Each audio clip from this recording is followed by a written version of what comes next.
Welcome to Working Smarter, Concise Compliance Conversations featuring Wendy Rubis, sponsored by VillageMD, primary care physicians, practice medicine the way you've always wanted, data, resources, and clinical decision support to care for your patients inside and outside the exam room.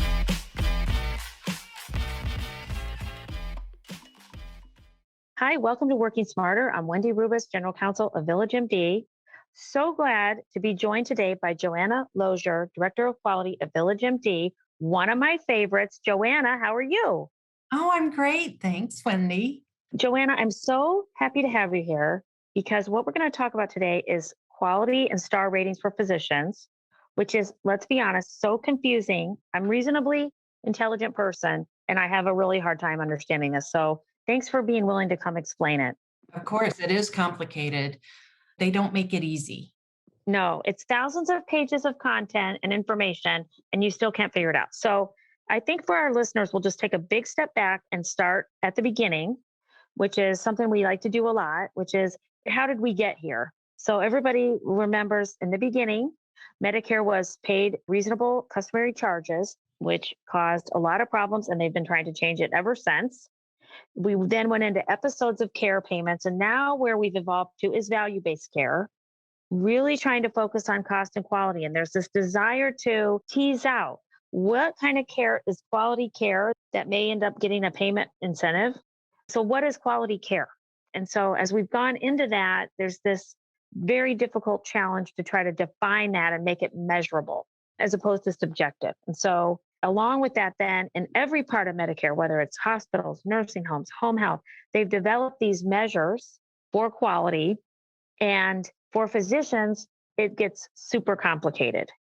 So as Medicare payment models have shifted to value quality, and that's caused us to need to measure quality. Another related trend is the goal of guiding beneficiaries toward providers that are higher quality. And that has taken us to star ratings. Joanna, what do you think of star ratings and what are they for? And what is your opinion of how they're going? Well, Wendy, the star ratings are CMS's effort to compare provider to provider. So it's based on evidence-based medicine and guidelines. So these are proven studies that have been vetted that say if we give this patient this kind of treatment, they will do well and have improved outcomes. That being said, the measures are very limited in scope. Yeah. And do not apply to every patient or every population. And so it becomes difficult when not every patient is the same. A patient might not be qualified for the measure, but they're still expected to get that mammogram or the colonoscopy because they're not appropriately excluded. So it runs up against the idea of individualized care is one issue. I think it also invites, just like any model, any data model, whether it's SAT scores, whether it's grades, it invites a gaming or like teaching to the test in a sense. Absolutely. There's a study that shows that ACOs that have been part of the STARS ratings program do better. And it's because they learn the system and they learn what processes to put in place to improve their scores. Now, conversely, are they ignoring other areas that need to be improved as well? Best example of that we saw in the New York Times recently, where they examined the star ratings of nursing homes. You may have hit high marks on certain process measures and had a pattern of abusive residents, for example. So that would be absurd that you're highly rated, but that's not part of the star rating, just an example. Exactly. So I think the star ratings are flawed, but helpful as long as you understand their limits. Correct. So you're right. The goals are run up against each other. So in particular for physicians, it gets very complicated because depending on where the physician is and what programs they participate in, they may have an individual rating or they may not have an individual rating. So Joanna, if you are a regular old physician and you have fee-for-service patients, but you're not in an ACO, what is out there about your performance? Right, exactly. So from the QPP or the Quality Payment Program from CMS, you will have a MIPS score if you do not perform or participate in an alternate payment model. ACO, DCE, that kind of thing. Yes, exactly. An alternate payment model, ACOs, direct contracting entities, Medicare shared savings programs, all of the providers in those programs receive aggregate scores. So that's why if we go look at the CMS.gov, we won't see a personal star rating for lots of our village doctors. That's why, because they're performing in these other programs, their performance is rolled up into a score for those programs. Correct. Yes. For the benefit of our listeners, if they are a physician that's not in one of those programs, I guess what you're saying is they may have an individual star rating or they may be rolled up into a group depending on how they report. Exactly. In the MIPS program, the ability to report individually or as a group is determined by the size of your practice, how many patients you see that have traditional Medicare. Got it. So one thing to know is if you see a physician and they have a personal star rating, you can conclude from that they're not participating in an ACO or DCE, or they're not part of a group that meets that criteria. Correct. Yes. Got it.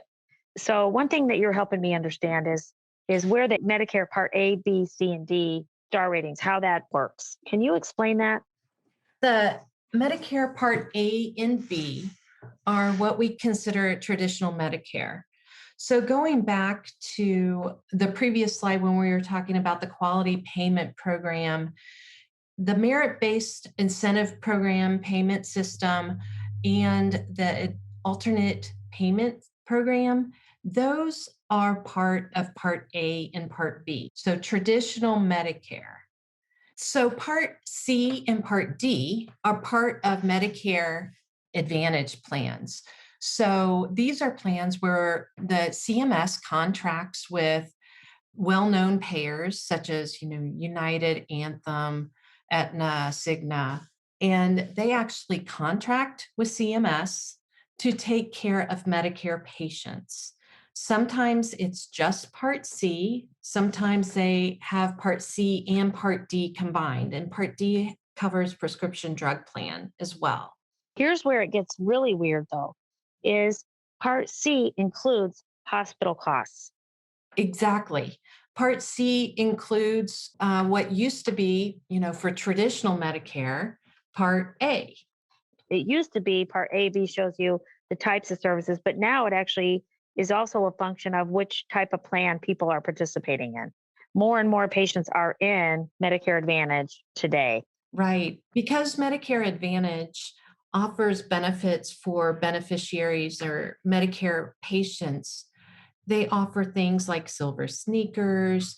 They offer home delivery of medications or home meals for discharged patients from the hospital. So there are a lot of benefits to Medicare Advantage that aren't offered in the traditional Medicare products. So I guess what we're saying is a hospital has to report their quality things. A Medicare Advantage plan also has to report their quality measures. Correct. A physician's performance for patients that participate in a Medicare Advantage plan is going to not be reported out as that physician. It's going to be reported out under that plan's scores. Exactly. So if we go back to the question of where are my scores reported, a physician may have personal scores or group scores. If they're in an ACO or DCE, they will not have personal scores. They'll have ACO and or DCE scores. And if they're also in Medicare Advantage, they can see the performance of that plan, but that's not going to be reported individually. You've got it. That you just taught us. I'm going to start calling you Professor Joanna because that is so complicated to understand. So thank you. Now, here's a question I get a lot. What happens if I blow this off? That's really a question that people ask. It can be very costly if you don't report MIPS. MIPS is what's required by CMS, and they've ramped it up over the years, but it's now a penalty of 9% of your Part B payment if you do not participate and report MIPS. So it can be costly. So is it also true that if you report and you do well, you might get a payment improvement? Yes, it could be up to 9%. So you could go up 9% or you could get a 9% penalty. Correct. Okay, so now that we've established how they're calculated and what happens if you don't do them, I think it's interesting just to look at over time and comparing the two. They use these scores basically to incentivize certain behaviors. So you can kind of look at the categories and understand where they're going. Can you tell us a little bit about that inside of each program and as they compare to each other? Right. So for MIPS participants, eligible clinicians, so those are ones who will be reporting individually or part of a group. They are assessed on 4 different categories: quality, cost, improvement activities, and promoting interoperability. And you can see in the 2020 versus the 2021, they're increasing the weight of the cost category as time progressed. And they'll continue to do that because what they're really trying to do is get a hold of that cost category and really control it. But for participants who are in the ACOs or direct contracting, the ACO is evaluated on quality, improvement activities, and promoting interoperability. 2 kind of footnotes there. Cost is zeroed out because we are assessed on shared savings, and that is part of the ACO model. In other words, like they get to that aspect in another way. So they don't have to build that into the quality. Right. That's part of our overall structure, and they hold it against us, if we do not control our costs. Each one of these elements, categories, has a specific number of enumerated indicia. So we're showing it as a bucket, but there's a number of things they're looking at for each one of these. Yes. Yeah. Yes. Do they change every year? Like the breakout of what is improvement? What is quality? What is interrupt? Is that changing year over year or is that pretty stable? It has been changing. They're trying to get to some stability, especially in the last 2 years. They have not changed it much. Things are beginning to stabilize. So for 2021, is it pretty similar to what it was for 2020? Yes. Okay, good. Got it. Okay. So Joanna, tell us a little bit about the 2021 Medicare Advantage measures and whether these are changing or stable. So these measures are changing every year as other organizations, healthcare organizations across the country improve. Those cut points go up and up and up because the bar keeps rising. What is a cut point? Right. So a cut point is just a target. These are targets to achieve the star ratings. So you'll notice like A1C for blood sugar control is triple weighted. To reach a 5-star, we have to reach 82%. Now, these are the 2020 cut points. So these cut points will increase. So we're going to see these cut points change for 2021. Exactly. Do they do that in arrears? Like, do we find that out after the year's over? We do. Well, that kind of feels like you're rated on a bell curve. It changes the program because we never know exactly what we're hitting or striving for. I see. If you're watching along, you can see how specific some of these are for our listeners. It's things like diabetes care, blood sugar controlled. 3 of them are for med adherence. There's several on here for diabetes care. As I said, there's statins, there's chronic disease. Many of them relate to chronic disease, almost all of them. Exactly. What's not listed on this slide are the patient experience measures. Okay. Those patient experience measures will be quadruple rated for 2021. Wow. And that happens when patients receive a satisfaction survey, basically, fill it out, send it in, and that's how we get those scores. Is that right? Yes, correct. So they're asked about every part of the experience from the appointment to the front desk to the care manager, all of it. They're asked different things about all of that. They get questions about if they were respected, if certain topics were covered during their appointment with their primary care provider. Did people help them with medications? There's a question about, did somebody talk to you about the cost of your medications? It gets very specific. And these are not public by provider, as we said, but they're rolled up for the plan. Correct. Yep. Yeah. Note 2, the legal community, we don't have client satisfaction scores as lawyers. I think it would be terrifying. I have so much respect for physicians and how, this is actually quite onerous of a process to have to go through. So basically, Joanna, thank you so much for helping explain this to us. I think we know that star ratings are important, but that they're so complicated. For physicians, they may have any number of ratings, and most of the time it's not reported for their specific performance, but it might be, and that these are evolving. Is there anything else, Joanna, that you think our listeners should know? I think staying on top of the measures that apply to your practice in your specialty is important because they are changing every year.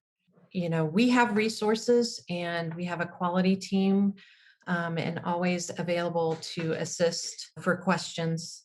Well, as always, it's such a good time to be a VillageMD because we have experts like you, Joanna. You're available to the workforce to help guide them through this if they have questions. And it sounds like you're encouraging people to reach out if there's anything that they need or have any concerns. We're here to help.